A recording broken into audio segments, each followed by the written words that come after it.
bottles. Let me have a look at these other things.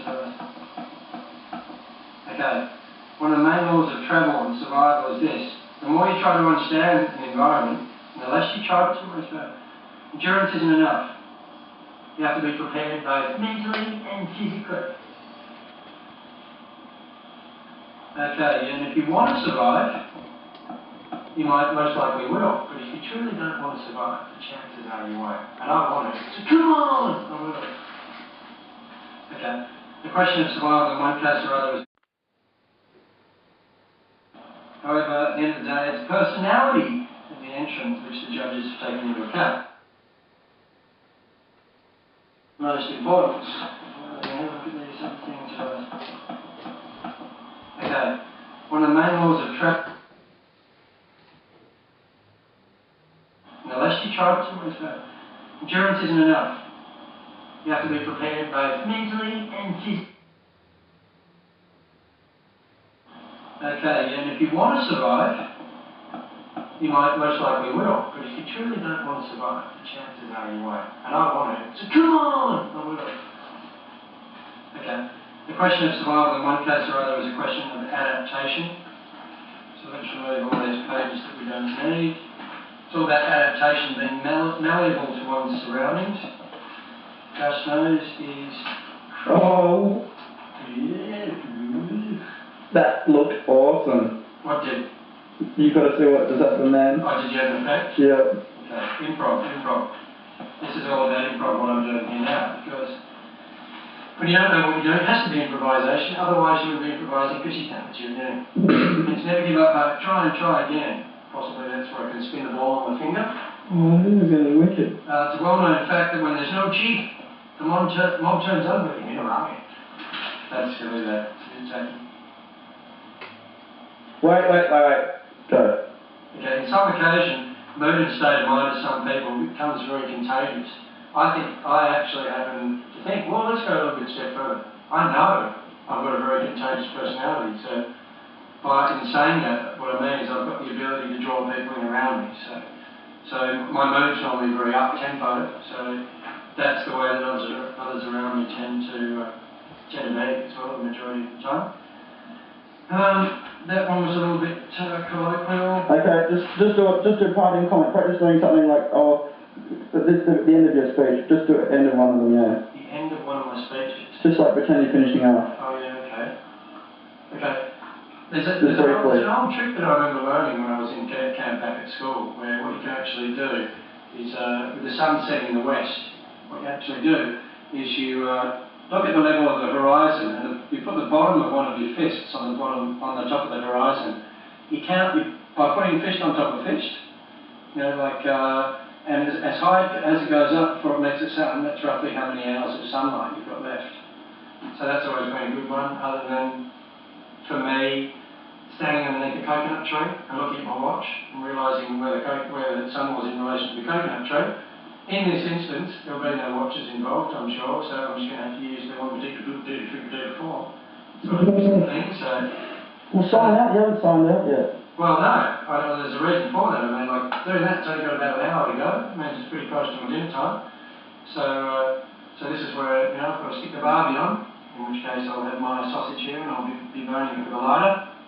And I'll go, at the end of the day, I'm very much a team player. I love playing hardball, and being competitive and stuff is the way that I am. I'm not in this to draw. I'm not in it to just for an experience. Over and above that, I want to be left at the end of the day. I want to be the last one standing. So not only do I think that I'd be a fantastic survivor, I know that I would be. There's only one thing left for you guys to do, and that's to give me a chance. Out of here.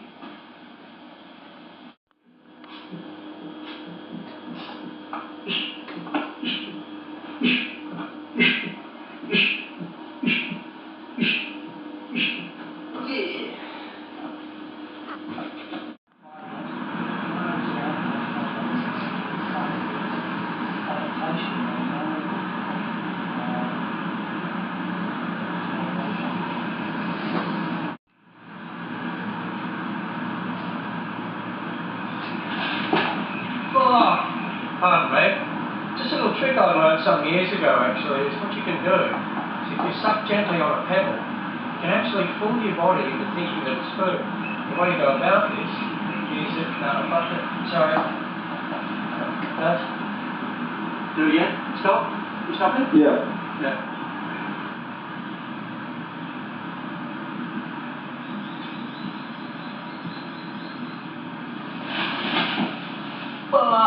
Whoa, excuse me. Just a little tip that I learned many years ago is actually if you're feeling a little bit thirsty or hungry, what you can do is you can suck gently on a stone or a pebble, sort of similar to this size. What it will actually do is it will help your mouth to salivate, and it'll fool your body into thinking that it's no longer hungry or thirsty. So there's a little trick that I learned. Get rid of that one for now. Anyway, I'm Jeremy Champion, I'm 27 years old, and I'm currently in computer sales. I've been doing that for a few years now. Over the last 14 months or so, spent a lot of time travelling, which is very much a passion of mine, through Southeast Asia. I've done the whole Southeast Asian loop, all the way up through Thailand, Christmas and New Year's Eve. Then worked my way sort of all through Cambodia, through the desert, checked out one of the ancient wonders of the world over there, which is Angkor Wat. Made my way to Higginsville, Vietnam. Worked my way up through Saigon and all up to Hanoi, all the way as close as 7 kilometres from the Chinese border. I then sort of trickled my way down into Laos, which is just beautiful. It's got all sorts of caverns. It's got freshwater dolphins, you know, and it's got absolutely everything under the sun over there. It was a fascinating time for mine. There's always a lot more travel that I've got to do. It's part of my instincts. I think very much I was born and bred. So there's a lot more to be done of that. I'm very comfortable and very happy in the outdoors. You know, like as it's referred to, you know, Neverland, the good old Australian outback. I spent a lot of my time growing up in the outdoors, a lot of time camping, a lot of time into my sports and stuff, travelling around all the way up the East Coast, you name it, I've done it all. It comes second nature to me. It's something that I've always done and I continue to do a lot more of. One of my strengths, I think I have to say, is that I'm very adaptive, very malleable, and I'm very good at sort of working my way into my surroundings. A little thing that I think that I got particularly out of my time in my travels was, I have to say that the more that I learned to understand my surroundings and realise, you know, like just the finicky nature of it, and the less I actually fought against it, the more I got out of it, the more I was able to work my way into it and have less problems and so on, rather than just jumping in there with a sort of a win-win attitude. You have to assume that, you know, there are going to be things that you're going to come up against and have to overcome. And if you respect nature, I think that you find, as I very much did through my travels today, that you tend to get a little bit more out of it.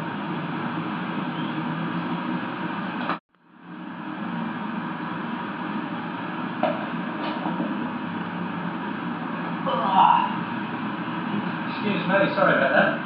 Just a little trick that I actually learnt some years ago. I didn't quite have that. Is that when you're actually thirsty or hungry, you can suck on a rock or a pebble, sort of similar to this size or a little bit smaller. What it actually does is it increases salivation. It actually fools your body into thinking that it's no longer hungry or thirsty. So there's a little trick that I learned some years ago, so enough of that one. Anyway, I'm Jeremy Champion, and I'm 27 years old. I'm sitting down here on a lovely crisp winter's afternoon down at Rushcutters Park, down at Rushcutters Bay, very close to where I'm living at the moment. So excuse me, got a little bit of that rock left in my mouth there. Anyway.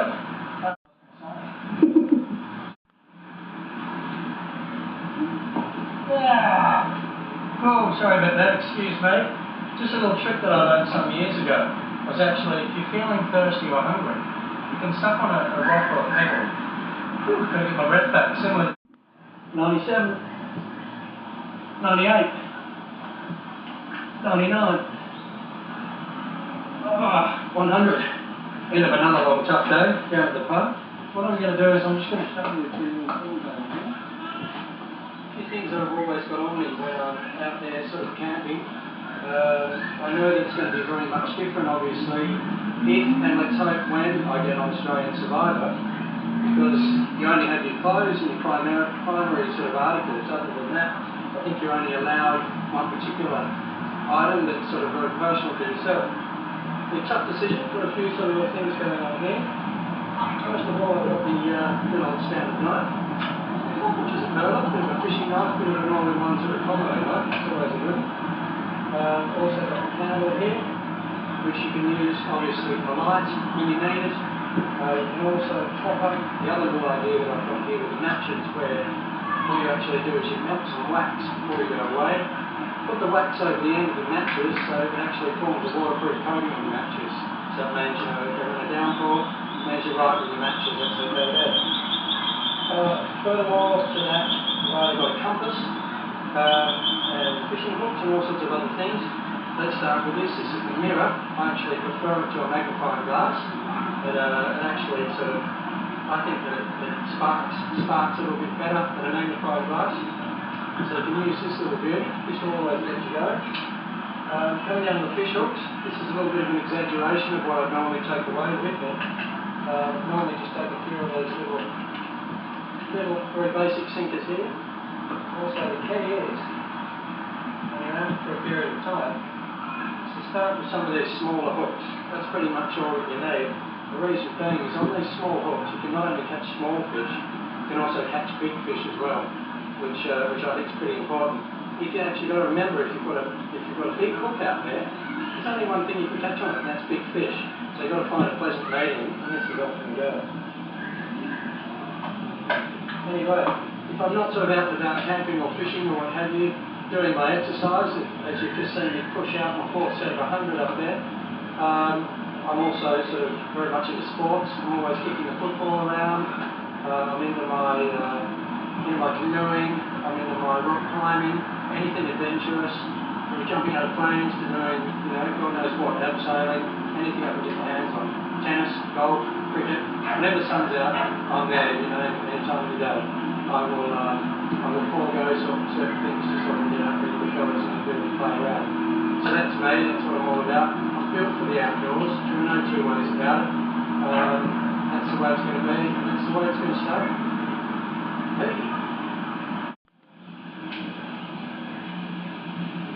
Just very quickly check the line again. Doesn't feel like there's an awful lot of action going on down here this side. I must have picked the wrong day down, but that's what it's all about. You've got to keep trying. You've got to have a go, otherwise you won't get anywhere. That's key for me. That's of utmost importance. Well, see, what I've found in my time is, I'd have to say that the definition out there generally of surviving would be, you know, like a thing or a person, you know, that survives. It's very basic, very simple. If you take it a little step further, the person that is able to survive the disappointments, able to get on with life in relation to the disappointments and the difficulties that surround him or herself. So I mean, that's bulk standard for me. I mean that's not only myself, but that's what everyone else is doing in everyday life. So I mean, I'm still smiling to this day at the moment. So I'm a happy camper over the phone. But I think, you know, some of the other things are, you know, it's all about sort of outlasting, you know, like what's going on around you. I guess this is imperative when I'm on Survivor.